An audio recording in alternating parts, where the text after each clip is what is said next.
ஜீவனுள்ள தேவனுக்கு ஊழியம் செய்வதற்கு உங்கள் மனசாட்சியை சித்து கிளறி சுத்திகரிப்பது எவ்வளவு நிச்சயம். அல்லேலூயா, ஸ்தோத்திரம் சாமி. இப்போ ஸ்தோத்திரம். ஆண்டவர் இங்கே சொல்கிறாரு, நித்திய ஆவினாலே தம்மை தாமே பழுதற்ற பலியாக தேவனுக்கு ஒப்பு கொடுத்த இந்த கிறிஸ்துவின் ரத்தம் நம்ம தேவனுக்கு ஊழியம் செய்வதற்கு நம்முடைய மனசாட்சியை செத்த கிரியைகள், இந்த செத்த கிரியைகளங்கும் பொழுது நம்ம செஞ்ச பாவங்கள், முன்னாடி செய்த சில குற்ற மனசாட்சிகள், இவைகளாம் சுத்திகரிப்பது எவ்வளவு நிச்சயம் சொல்கிறார். அல்லேலூயா. என்ன அது எப்படி என்றால் 13ஆம் வசனத்தை சொல்லும்போது சொல்கிறார், அது எப்படி எனில் காளை வெள்ளாட்டுக்கடா. இந்த எபிரேயர் 9ஆம் அதிகாரம் 13ஆம் வசனத்தில் சொல்லப்பட்டிருக்கிறது. காளை வெள்ளாட்டுக்கடா இவைகளின் ரத்தமும் தீட்டுப்பட்டவர் மேல் தெளிக்கப்பட்ட கடாரியின் சாம்பலும் சரீர சுத்தி உண்டாகும்படி பரிசுத்தப்படுத்துமானார். இந்த கடாரியின் சாம்பல் எங்கன்னா பழைய ஏற்பாட்டில் இருக்குது. பழைய ஏற்பாட்டில் என்ன செய்வாங்கன்னா, அந்த ஆசாரியன் ஒரு மக்கள் பாவம் செஞ்சுட்டாங்கன்னா ஒரு பெரிய ஒரு கடாரி எடுத்து என்ன செய்வாங்க, அது கடாரி ஒரு பசு அது மாடு, அது மேலே நுகம், அது மேலே என்ன கட்டப்படாத ஒரு மாடு, அதண்டி யாருமே அந்த கயிறுனால் கட்டியிருக்க மாட்டாங்க, கட்டியிருக்கக்கூடாது. நுகம் வச்சு சுமந்து போகிற இதாக இருக்கக்கூடாது. ஒரு பழுதும் இருக்கக்கூடாது. ஒரு பழுதும் இல்லாத ஒரு கடாவை அல்லது மாடை கொண்டு ஒரு காளையை கொண்டு என்ன செய்வாங்க, அந்த கடவுளுடைய சமூகத்தில் பலியிடுவாங்க. பலியிட்டு அந்த சரீரத்தை சுட்டெரிச்சிருவாங்க. ஸ்தோத்திரம். சுட்டெரித்து அந்த வருகிற சாம்பலை என்ன செய்வாங்க, ஒன்றும் தண்ணீர் ஊற்றி அந்த சாம்பல் எடுத்து அந்த தெளிப்பாங்க அந்த பலிபீடத்தில் மற்றும் மக்கள் மேலே பிராத்தியட்சமாக அப்படின்னு சொல்லி, அந்த சாம்பல்னா தான் சாம்பலும் சரீர சுத்தி உண்டாகும்படி பரிசுத்தப்படுத்துமானால் 13ஆம் வசனத்தில் கடைசியில் சொல்லப்பட்டிருக்கிறது. இந்த தெளிக்கப்பட்ட கடாரியின் சாம்பலும் சரீர சுத்தி உண்டாகும்படி பரிசுத்தப்படுத்துமானால், அந்த சாம்பலை என்ன செய்வாங்க, தெளித்து அந்த என்ன செய்வாங்க, அந்த சாம்பல் ஒரு தண்ணியில் கரைச்சினாலும் சரி, அல்லது என்ன செய்வாங்க சுத்தப்படுத்துறதுக்காக தெளிப்பாங்களாம். இப்படி ஒரு பலியினால் அது நிவர்த்தி செய்யப்படும் சொல்கிறார். அதே போல் தான் இது அப்படியே இயேசுநாதர் கொண்டு வராங்க. இந்த ஒரு வயதான ஆட்டுக்குட்டி, பழுதற்ற மாடு, பழுதற்ற காளை, பழுதற்ற இந்த கடாரி, இந்த ரத்தம், தெளிக்கப்பட்ட சாம்பல், ஆண்டவர் நம்ம கல்வாரி சிலுவையிலே தன்னை தேவனுக்கு அப்படியே பலியாக ஒப்பு கொடுக்குறார். பலியாக சிலுவையிலே அப்படியே ஒப்பு கொடுக்குறார்.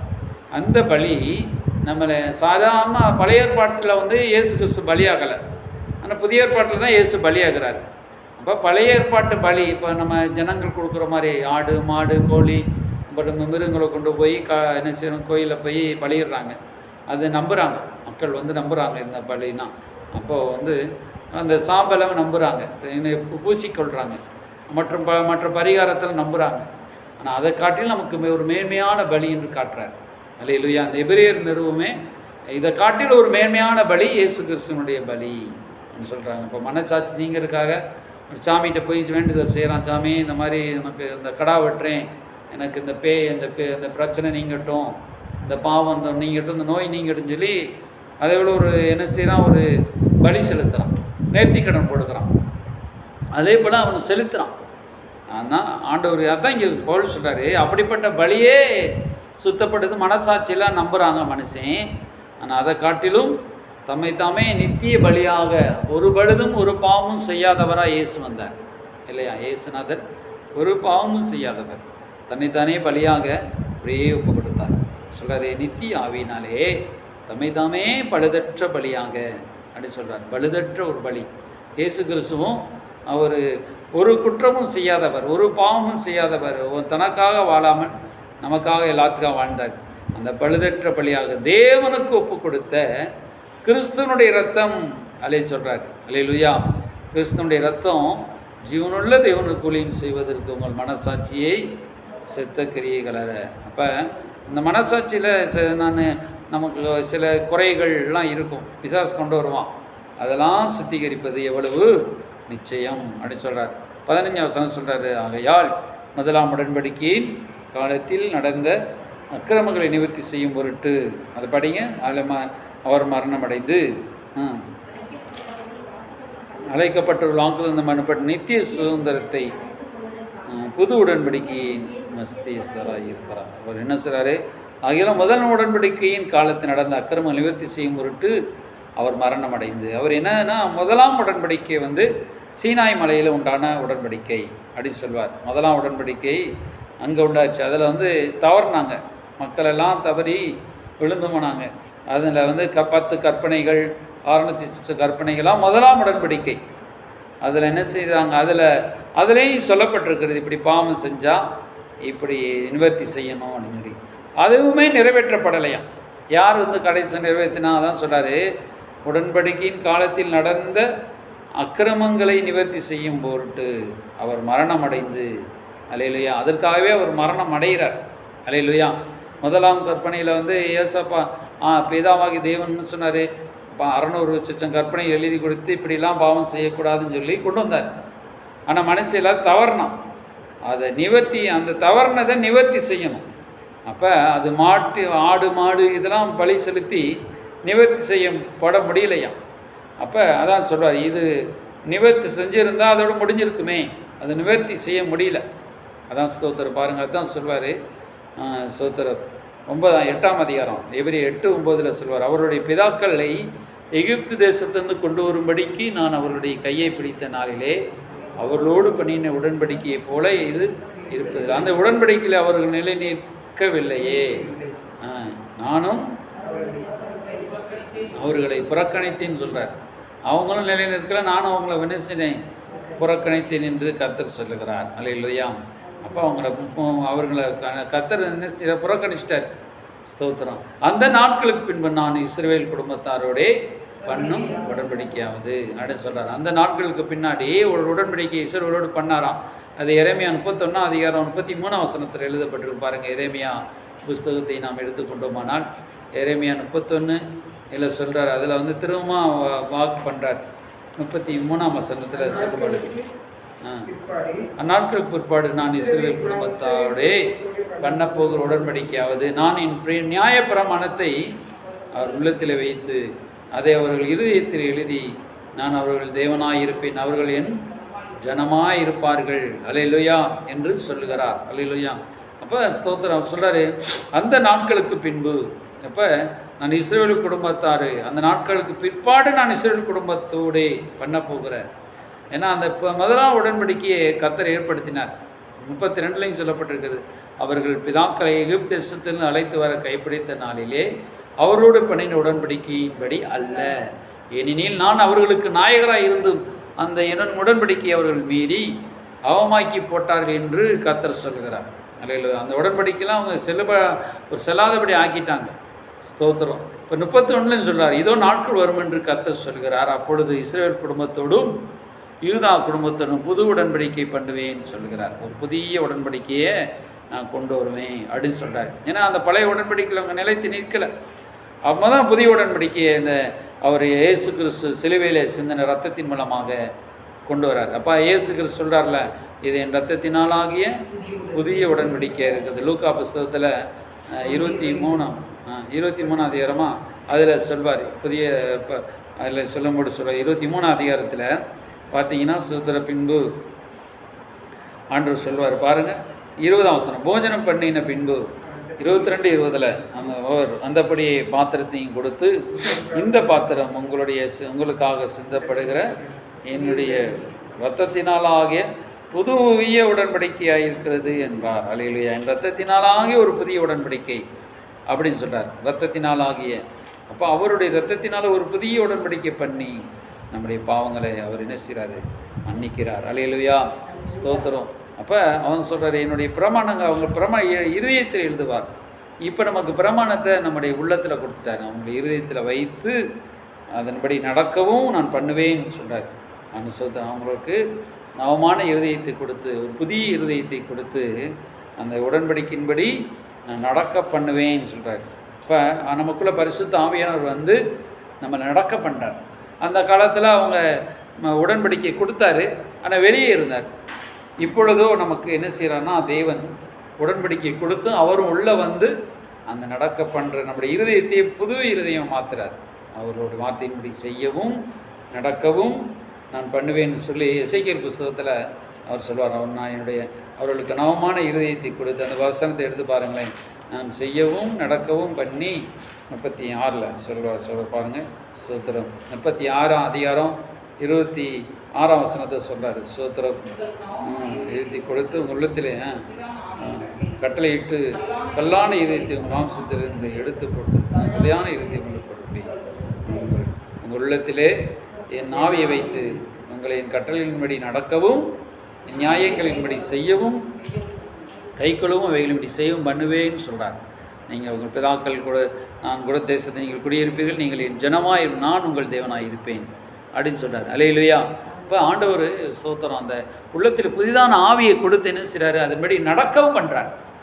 அதில் நமக்குள்ள ஆவியை கொடுத்து நம்ம நடக்க முடியலன்னு சொல்கிறாங்க. ஆனால் ஈஸியாக நடக்கிறதுக்குன்ற அவருடைய ஆவியானவர் நமக்குள்ளே வந்துடுறார். நமக்குள்ள ஆவியானவர் வந்து அதன்படி செய்யவும் நடக்கவும் அப்படியே நடத்தி கொண்டு போகிறார். அல்லேலூயா. பின்பு நம்ம பழைய ஏற்பாட்டு காலத்தில் வந்து கற்பனைகள் மட்டும் இருந்துச்சு. ஏன்னா அது ஆண்டவர் வந்து வெளியே இருந்தார். ஆனால் புதிய ஏற்பாட்டு காலத்தில் நமக்குள்ளேயே வந்துடுறார். கடவுள் வந்து நம்ம புதிய நம்மளை நடத்துகிறார். அல்லேலூயா. அதான் சொல்கிறாரு.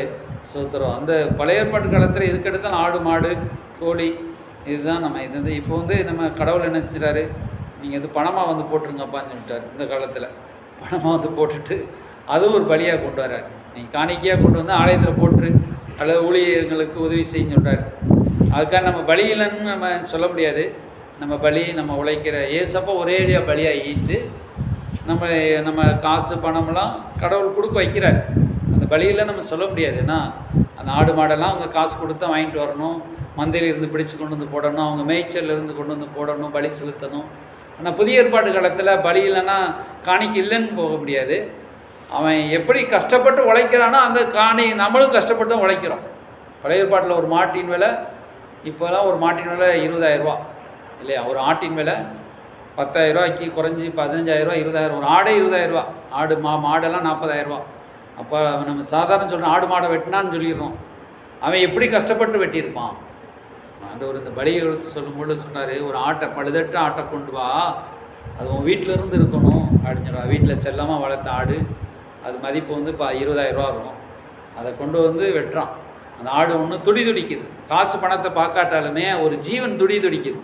அப்போ அந்த ஜீவன் துடிக்கும்போது ஏதோ குறிக்குது, நீ செஞ்ச பாவத்தினால இந்த ஜீவன் துடிக்குது பாரு அப்படி நம்ம சொல்கிறார் இல்லையா? நம்ம போய் கடையில் போய் கறி வாங்கிட்டு போய் நமக்கு தெரியல. ஆனால் நம்ம வளர்த்து வாங்கும்படுது. இப்போ சின்ன பிள்ளைங்க இப்போ எங்கள் வீட்டில் தம்பிலாம் ஒரு கோழி வளர்த்தான். கோழி வளர்த்து கோழியை கொண்டு போய் கடையில் கொடுத்தா அவன் உட்காந்து அழுகிறான். பின்னாடி உட்காந்து, என்னப்பா வளர்த்த கோழியை போய் இப்படி செஞ்சிட்டீங்களாப்பாடு. அவனுக்கு மனசாட்சி உறுத்தி போய், ஏன்னா நம்ம வளர்த்த கோழியை நம்ம போய் கொடுத்து கடையில் கொடுத்து வெட்டுங்க, நம்ம பெரிய ஆளாக இருக்கும்போது நம்ம தைரியமாக சொல்லிடுவோம். அதே நேரத்தில் சின்ன பிள்ளைய என்ன செய்வாங்க, அழுதுடுவாங்க. இப்போ என் பையனில் 2வது பையன்லாம் அழுதுட்டான், என்னப்பா அப்படி கோழி கொடுத்து. அப்போ என்ன ஆகுது, அந்த மனசு வேதனைப்படுது. ஐயோ நம்ம அதே போல் தான் கடவுள் இதை காட்டுறாரு. இதை பலிங்கிறது வந்து நம்ம செஞ்ச உனக்கு வந்து இந்த பிராச்சியத்தை செலுத்துன்னு சொல்கிறார் இல்லையா? பலி செலுத்து. அதே போல் நம்ம காணிக்கு கொண்டு வந்து போடுறோம். நம்ம நெத்தி வேறு சிந்தி சில கஷ்டப்பட்டு அந்த காணி காசு கொண்டு வந்து போடுறோம். அதை எதை குறிக்குது, நம்ம அதுவுமே ரொம்ப கஷ்டம்தான். இப்போ எனக்கு ஒரு 500 காணிக்கு வருது வந்து சாதாரணமான கிடையாது. சிலது மதுரைக்கு போய் சில ஒளியங்கள்லாம் பண்ணிவிட்டு சாயங்காலம் சிலரும் ஒரு நாள் முழுவதும் முழிச்சிருந்து ஜெபம் பண்ணினா தான் 500 காணி கிடைக்கும். ஒரு நாள் பிரசங்கம் உபவாசம் பண்ணி பிரசங்கம் பண்ணி ஒரு இடத்துக்கு போயிட்டு வர்றது தான் காணிக்க. இப்போ நாங்களும் கொடுக்க வேண்டி இருக்குது. இப்போ நம்ம பாஸ்ட்னா கொடுக்க வேண்டியதில்லை கிடையாது. நீங்கள் எப்படி கொடுக்குறீங்களோ நாங்கள் உண்மை உத்தமாக கொடுக்கணும். நீங்களாவது திமிக்கி அடிச்சிடலாம் விசுவாசிகள். ஆனால் ஊழியர்கள் வந்து உண்மையாக கொடுக்கணும். அல்லேலூயா. ஆனால் ஊழியர் மாதிரியாக இருக்கணும்ல. நம்ம அதுபடி கடவுளுக்கு என்ன செய்யணும், உண்மை உத்தவமாக அதை விட கூட தான் கொடுக்கணும். இப்போ கடவுளுக்கு எல்லோரும் கொடுக்கணும். ஆசாரியனும் கொடுக்கணும். ஆசாரியன் வந்து மேலே உள்ள ஆசாரியன் கொடுக்கணும். லேவியன் எல்லோரும் காணிக்க செலுத்தணும். ஆசாரியும் காணிக்க செலுத்தணும். மக்களும் காணிக்க செலுத்தணும். ஏன்னா எல்லார்ட்டையும் பாவம் இருக்குது. இதெல்லாம் காட்டுறாரு. நீங்கள் பரிசுத்தமாக்குறதற்கு பலி கிறிஸ்துவின் பலி முதல் பலி. 2வது காணிக்கையினால் நம்ம பலி சரி அப்படின்ல. காணிக்கை வந்து கடவுளுக்கு வந்து நம்ம வந்து நம்மளை ஆசீர்வதிக்க, அந்த சாபத்தை போக்குறதுக்காக. நீ இந்த கொண்டு வா, நான் திரும்ப உன்னை ஏதனை போல் ஆக்குவேன், திரும்ப உன்னை ஆசீர்வதிப்பேன்னு சொல்லி கடவுள் வந்து அதையும் கொண்டு வந்து வைக்க சொல்கிறார். அல்லேலூயா. இப்போ நம்ம காணிக்கை கொடுக்கும் பொழுது நம்ம பயபக்தியாக கொடுப்பாங்க. சார் கடவுளையும் காணிக்கை ஏற்றுக்கொள்ளணுமே, அப்படின்னு சொல்லி பயபக்தி அந்த காணிக்க வேண்டாம்னு சொல்லிட்டாருன்னா, ஒருத்தருடைய காணிக்க வேண்டாம் மனசு துக்கப்பட்டுருவான். ஐயோ காணிக்க வேண்டாம்னு சொல்கிறாரு ஆண்டவர். ஏன்னா காயினுடைய காணிக்க ஆண்டவர் ஏற்றுக்கொள்ளலை. நம்ம காணிக்க தானே நம்ம நடப்போம். அது காசு கிடையாது, அதில் மக்களுடைய ஜீவன் இருக்குது, மக்களுடைய மனசு இருக்குது. காணிக்கையில் யாருடைய மனசு இருக்குது? மக்களுடைய மனசு இருக்குது. மக்கள் மனசை கொண்டு வந்து காணிக்கப்படுக்கிறாங்க. கடவுளுக்கு அந்த மனசு இருந்தால் தான் கொடுப்பான். யாருமே எதுவுமே நம்ம கொடுக்க முடியாது. சாதாரண ஆள் காணிக்கை கொடுக்க முடியும் நினைக்கிறீங்களா? காணிக்கை தான் நம்ம நினைப்போம். அதெல்லாம் சாதாரண ஆட்கள் காணிக்கை கொடுக்க மாட்டாங்க. சர்ச்சுக்கு வருவாங்க, பாதி பேர் கொடுக்க மாட்டாங்க. குறிப்பிட்ட ஆட்களுக்கு தான் காணிக்கை கொடுப்பாங்க, மற்ற பேர் காணிக்கை கொடுப்பாங்க. ஆனால் ஆண்டவர் வந்து அதை பார்க்குறார். அந்த காணிக்கை, அந்த பலி, நம்ம வேர்வை, அந்த எல்லாமே, அந்த எல்லாத்தையும் பாதிலும் முதல் பலி ஏசு. அல்லேலூயா. அந்த பலியினால் நித்திய ஆவியினாலே செலுத்தப்படுகிற காணிக்கை. அல்லேலூயா. இப்போ நம்ம உபவாசம் பண்ணுகிறோம், இது ஒரு காணிக்கை. நம்ம ஜெபிக்கிறோம், முழங்கால் படியிட்டு ஜெபிக்கிறோம், இது ஒரு காணிக்கை. பலி, பலினா என்னது? காணிக்கை. காணிக்கைனா பலி. நம்ம வந்து அந்த காலத்துலேருந்து இப்போ நம்ம காணிக்கைன்னு சொல்கிறோம். அந்த காலத்துலேருந்து அப்படி கிடையாது. அது எல்லாத்திலையும் அந்த அறுவடையிலேருந்து, அப்புறம் மாவுலேருந்து, அப்புறம் என்ன தசம்பாகம், சீரகம், அதெல்லாம் இருந்துச்சு, இல்லைன்னு சொல்லலை. அது ஒரு காணிக்கை இருந்துச்சு. ஆனால் உன்னதமான பலிகள் இருந்துச்சு. ஆடு பலி, அப்புறம் புறாவை செலுத்துகிற பலி, மாடு செலுத்துகிற பலி, இதையெல்லாம் நேச்சரை எங்கே கொண்டு வரணும்? இயேசு. அதே போஜன பலியிலையும் இயேசு வரார். மெல்லிய மாவு, அது எதை குறிக்கிறது? இயேசுவை குறிக்கிறது. மெல்லிய மாவினால் அந்த மாவை அரைச்சி அதில் ஒரு நெரடர் இல்லாமல் மெல்லிய மாவினால் சுட்டு அப்பத்தை எடுத்து பலிபடுது அந்த ஆசாரியன் ஆலயத்தில் கொண்டு வைக்கிறான். அப்போ மெல்லிய மாவினால் சுட்டதாக இருக்குன்னு சொல்கிறார் ஆண்டவர். அது ஒளிவ எண்ணெயினால் என்ன செய்யணும்? பிணைஞ்சதாக இருக்கணும். அது எண்ணெயும் அதில் சுத்தமாக இருக்கணும்னு சொல்கிறாரு. அப்போ எல்லாமே எது காமி? பரிசுத்தத்தை காமிக்க. இயேசுவில் மெல்லிய ஒரு மனசு, இயேசுகிட்ட இரக்கமுள்ள ஒரு மனது, பழுதற்ற ஒரு மனசு. ஏசப்பா மனசு வந்து கரடு முரடான மனசு இல்லை அவர்கிட்ட. ஒரு மெல்லிய மாவு, அந்த மெல்லிய மாவு அரைக்கப்பட்ட ஒரு மெல்லிய மாவு, தூய்மையான ஒரு மெல்லிய மாவு, அதில் சுட்டப்பட்ட அப்பத்தை கொண்டு வந்து கடவுளுடைய சமூகத்தில் படைக்கப்படும். அந்த அப்பம் ஜீவ அப்பம் நானேன்னு சொல்கிறார்ல, அந்த அப்பத்தை சாப்பிடுகிறவன் நம்மளையும் குறிக்கும். ஆனால் எல்லாமே இயேசுவை தான் குறிக்கும். பைபிள் முழுவதும் இயேசுவை குறிக்கும். அவன் போஜன பலி, அந்த ஒளிவ மரத்திலிருந்து வருகிற எண்ணெய், அது நமக்காக பிழியப்பட்டார் இயேசு கிறிஸ்து, அதை காமிக்கும் அந்த எண்ணெய். அல்லேலூயா. அப்போ அவர் அடிக்கப்படுகிற ஆடு, மாடு, போக்குக்கடான்னு சொல்லி விட்டுருவாங்க. இந்த ஒரு சில நம்ம கோயில் மாடுன்னு சொல்கிற மாதிரி அந்த காலத்தில் அதெல்லாம் எல்லாமே பைபிள் வந்து எல்லாருடைய பாவத்தையும் வச்சு இந்த ஆடு இந்த ஒரு வருஷம் சுற்றி வருமா, அந்த குறிப்பிட்ட நாட்கள் சுற்றி வரும். அதை விட்டுருவாங்க, அது எங்கேயோ போயிடும், அப்படியே போயிட்டே இருந்து பாவத்தை சுமந்து போய். அதே போல் ஏசப்பா என்ன செஞ்சார்? அதை குறித்து இப்போ எபிரியர் எழுதுறாரு பாருங்கள். எபிரியரில் 13ஆம் அதிகாரத்தில் பாருங்கள். ஸ்தோத்திரம். நமக்கு ஒரு 10ஆம் வசனம், நமக்கு ஒரு பலிபீடம் உண்டு. ஸ்தோத்திரம். அதற்குரிய புசிக்கிறதுக்கு கூடாரத்தில் ஆராதனை செய்கிறவர்களுக்கு அதிகாரம் இல்லை. ஒரு பலிபீடம், ஒரு பலி வந்து புசிக்கிறதுக்கு அதிகாரம் கிடையாது, அது போயிடும். அது போக்கடா, அதான் ஊருக்கு வெளியே சுமந்துட்டு போகிறாரு. ஏனென்றால் அந்த மிருகங்களுடைய ரத்தம் பாவங்கள் நிமித்தமாக பரிசுத்த ஸ்தலத்துக்குள் பிரதான ஆசாரியனால் கொண்டு வரப்படுகிறதோ அந்த மிருகங்களின் உடல்கள் பாளையத்துக்கு புறம்பே அந்த உடல்கள். அப்போ ஒரு பலி வந்து சுட்டரிக்கப்படுகிறது, இன்னொரு பலி வந்து அந்த 12ஆம் வசனம் அந்தபடியே இயேசுவும் தம்முடைய சொந்த இரத்தத்தினாலே ஜனத்தை பரிசுத்தம் செய்யும்படியாக நகர வாசலுக்கு புறம்பே பாடுபட்டார். இப்போ நகரத்திலிருந்து புறம்பே வெளியே கொண்டு போகப்பட்டார். அந்த போக்குக்கடாங்கிறது அதுவும் கொண்டு போகப்பட்டது. பலியில் 5 பலி, இன்னும் நிறைய பலிகள்லாம் இருக்குது. போஜன பலி, அசைவாட்டும் பலி, தானியங்கள் பலி. அந்த அப்போ 13ஆம் வசனம் சொல்கிறாரு, ஆகையால் நாம் அவருடைய நிந்தையை சுமந்து பாளையத்துக்கு புறம்பே அவரிடத்திற்கு புறப்பட்டு போக்கடவும் சொல்கிறார். ஒரு நிந்தையை சுமந்து போய்கிட்டு, ஏன்னா ஒரு பலி வந்து ஒரு மாடு வந்து அப்படியே நிந்தையை சுமந்து அப்படியே போயிட்டே இருக்குமா, அது ஊராக போய் சுற்றுமா. இந்த ஒரு கோயிலில் நேர்ந்து விட்டுருவாங்க. இந்த கோயில், இந்த கடாவை நான் என்ன செஞ்சுறேன், நேர்ந்து விட்டுறேன்னு சொல்லி விட்டுருவாங்க. அது அப்படியே தெருவிலலாம் தெரிஞ்சுக்கிட்டுருக்கும். அது இது வந்து சாதாரண, அந்த காலத்தில் அப்படி ஒரு பலி. அது வந்து என்ன, பாவத்தை சுமந்து எனக்கு பதிலாக அந்த பாவத்தை சுமந்து போட்டுன்னு சொல்லி விட்டுருவாங்க. அப்படி கூட சொன்னார். அப்படியே போய்கிட்டே இருக்கும். அது எங்கே போய் எங்கே என்ன ஆகுனே தெரியாது. அதுக்கு வந்து சுதந்திரம். அதான் சொல்லார், இது வந்து புறம்பே நம்முடைய பாடுகளை இயேசுக்கு சுமந்து ஆலய அந்த நகரத்துக்கு வெளியே கல்வாரி மலைக்கு போகிறார். அதே போல் நாமளும் போகக்கூடவும் சொல்கிறார். அவர் புறம்பே அவரிடத்து புறப்பட்டு போகப்படுவோம் சொல்கிறார். நிலையான நகரம் நமக்கு இங்கே இல்லை, வரப்போகிறதே நாடி தேடுகிறோம் சொல்கிறார். நிலையான நகரம் நமக்கு இதிலே நம்ம தங்கிடக்கூடாதுங்கிற அதையும் காட்டுறார். கடவுள் வந்து ஆசீர்வாதத்தை ஒரு பக்கம் சொன்னாலும் அவர் சொல்கிறாரு, நம்ம இதிலிருந்து போகப்படுவோம் சொல்கிறார். நிலையான நகரம் நமக்கு இங்கே இல்லை, வரப்போகிறதே நாடி தேடுகிறோம் சொல்கிறார். என்னன்னா நமக்கு இங்கே வந்து நகரம் கிடையாது. நம்ம வந்து இங்கே வந்து நம்ம சொகுசான வாழ்க்கை அனுபவிச்சிடக்கூடாது, நம்ம இங்கே விழுந்து போயிடக்கூடாது, இதுதான் வாழ்க்கை, இங்கே விழுந்து போயிடக்கூடாது. நம்ம இங்கேருந்து நம்ம வரப்போகிற நகரத்தையே நாடுகிறோம். அதான் ஒரு நகரத்திலிருந்து புறம்பே போய் பாடுபட்டார், நகரத்துக்கு வெளியே போனார். அதே போல் நம்முடைய எண்ணங்கள் எல்லாம் இந்த உலகத்துக்குரியவைகளாக இருக்கக்கூடாதுன்னு சொல்கிறார். இந்த உலகத்துடைய பாவ சந்தோஷங்கள், அந்த வேதனைகள், பிரச்சனைகள், சாபங்க, அந்த உலகத்தினுடைய ஆசீர்வாதங்கள்லாம் உலகத்தினுடைய பாவத்தின் ஆசீர்வாதங்களை நம்ம புறம்பே தள்ளி தேவன் நம்ம கொடுக்குற அந்த ஆசீர்வாதங்களை அனுபவித்து நம்ம பரலோகத்துக்கு போகணும். இல்லையா ஸ்தோத்திரம். அதனால் ஆகையால் அவருடைய நாமத்தை துதிக்கும் உதடுகளின் கனியாக ஸ்தோத்திர பலியை அவர் எப்பொழுதும் தேவனுக்கு செலுத்த கடவுள்னு சொல்கிறார். அல்லேலூயா. அப்புறம் அன்றி நன்மை செய்யும் தான தர்மம் பண்ணவும் இப்படிப்பட்ட பலிகள் மேல் தேவன் பிரியமாக இருக்கிறார் அப்படின்னு சொல்லி கொண்டு வரார், அப்படியே கொண்டு வரார். இப்போ ஸ்தோத்திரம். இந்த இப்படி ஒரு பலிகளை குறித்து அவர் சொல்கிறார். இன்னொரு வசனம் எடுத்துட்டிங்கன்னா 10ஆம் அதிகாரம் 22ஆம் வசனம், அதில் சொல்கிற திருமணச்சாட்சி நீங்கள் தெளிக்கப்பட்ட இருதயம் உள்ளவர்களாகும் சொல்கிறாரு. திருமணச்சாட்சி உங்கள் மனசில் நீங்கணும்னா தெளிக்கப்பட்ட இருதயம் என்ன தெளிக்கப்பட்டோம், இது வந்து பிளட்டு, ரத்தம் தெளிக்கப்பட்ட இருதயம். நம்முடைய இயற்கை ரத்தத்தினால் கழுவிட்டார். இப்போ சுத்த ஜலத்தால் கழுவப்பட்ட சரீரம் உள்ளவர்களாகும். இது ஞானஸ்நானத்தையும் குறிக்கும், தேவனுடைய வார்த்தையும் குறிக்கும். அல்லேலூயா. இப்போ சுத்த ஜலத்தால் கழுவப்பட்ட இருதயம் ஒரு என்னென்னா நம்ம ஞானஸ்நானம் எடுக்கிறோம், அது ஒன்று. அப்போ சுத்த ஜலம் இன்னொன்றுன்னா அவருடைய வார்த்தையை ஆகிய. அல்லேலூயா. இப்போ 1 கொரிந்தியர் 6ஆம் அதிகாரத்தில் சொல்லும்போது பவுல் வந்து ஒரு காரியத்தை சொல்லுவார்.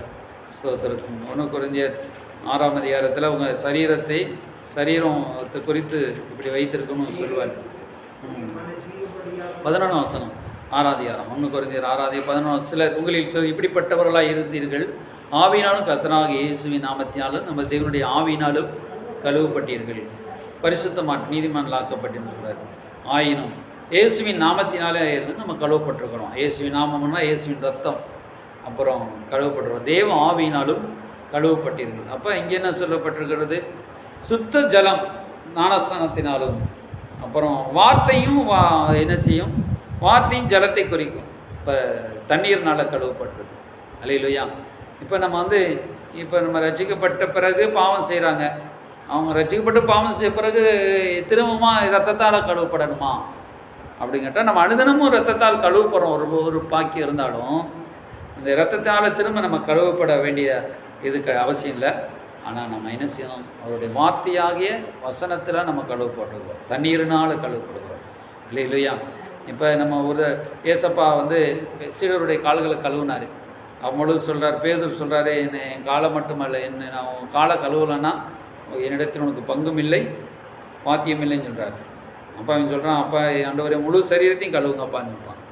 அவர் சொல்கிறார், முழு சரீரத்தையும் நீ கழுவ வேண்டாம், காலையும் இது காலை மட்டும் கழுவுனா போதும், முழுகினவன் தன் கால்களை மாத்திரம் கழுவினால் போதும், மற்றபடி அவன் சுத்தமாக இருக்கிறான்னு சொல்கிறார்.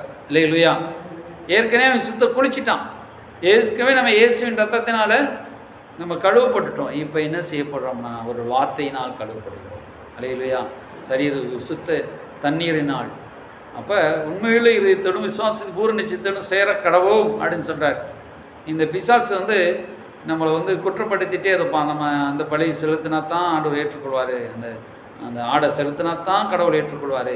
புரிஞ்சுது அவங்களுக்கு, ஆடை போய் செலுத்தணும், அதை செலுத்தணும் அப்படின்னு சொல்லி. இல்லையா. இப்போ நம்ம வந்து அந்த பழைய ஏற்பாட்டு குற்றமான சாட்சிக்கு திரும்ப வேண்டாம் சொல்கிறார். பழைய ஏற்பாட்டு குற்றமான சாட்சிக்கு நம்ம திரும்ப வேண்டாம் அவன் சொல்கிறாரு. ஏன்னா இது இயேசு கிறிஸ்து ஒரே தரம் நமக்காக பாவத்தை நிவர்த்தி செய்கிற பலியாக பலியிடப்பட்டுட்டாரு. அல்லேலூயா.